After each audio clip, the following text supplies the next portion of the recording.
I'm going to ask a serious question here. You might think, bearing in mind perhaps the spirit in which I would normally talk about this, you might think I'm taking the piddle. But serious question. Will the quest for net zero make you change your lifestyle? Or has it already? And if it has, what's your thinking behind it? I mean, I think there's a lot of people do net zero-y stuff, but not necessarily specifically for that cause. They just do it, you know, cutting out too much red meat, as an example, it would be.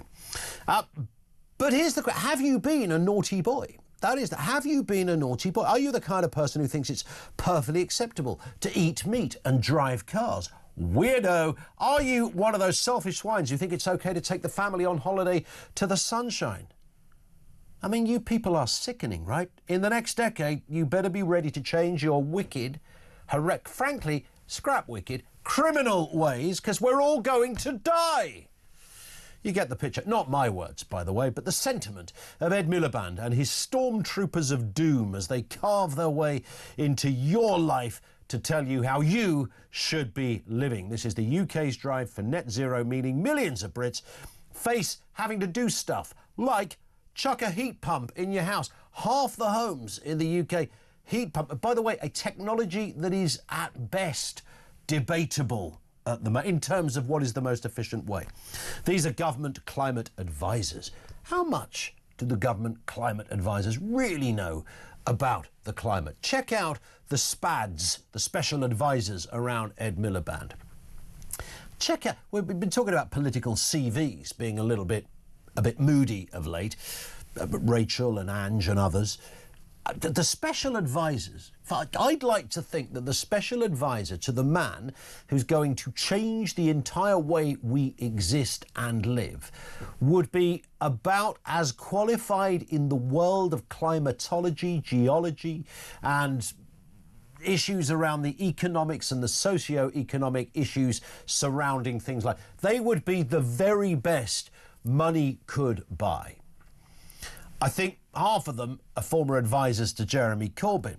The Climate Change Committee said there needed to be around 1.5 million heat pumps installations a year. So they're going to retrofit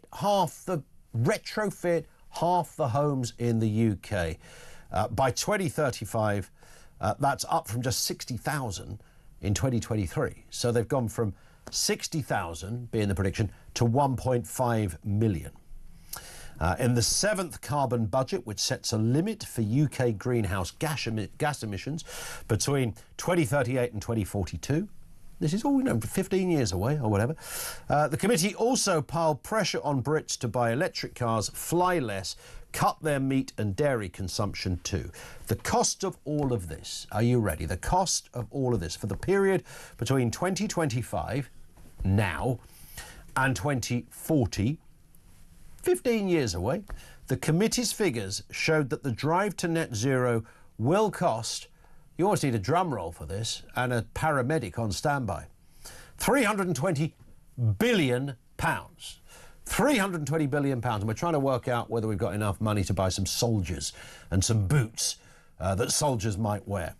The report did say, though, that from 2040, don't panic about 320 billion is a mere bagatelle in the grander scale of things, because from 2040 the annual cost, the net cost, would become a saving due to falling technology costs and more efficient use of energy and resources. So it'll cost us the national debt of several small countries for a bit, and then it'll get better because we'll all be doing this stuff.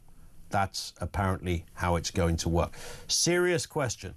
I want your response to all of that, by the way. I think this is big enough just to ask the general question. How do you feel about this kind of advice? Changing your lifestyle, whether it's about meat, whether it's about air travel, how you heat your home, how you drive your car, where you go on holiday, etc., etc. 0344 499 1000. Respond to us on that specific point. But also, will the quest for net zero make you change your lifestyle? Because you might have I don't know anybody, by the way, who doesn't want a cleaner environment. I mean, that just goes without saying.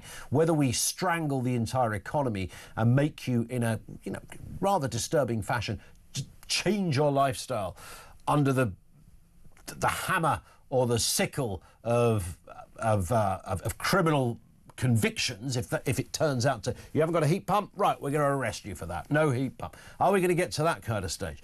Have you changed your lifestyle? And was it because of this, or did it just happen to be that you've changed your lifestyle?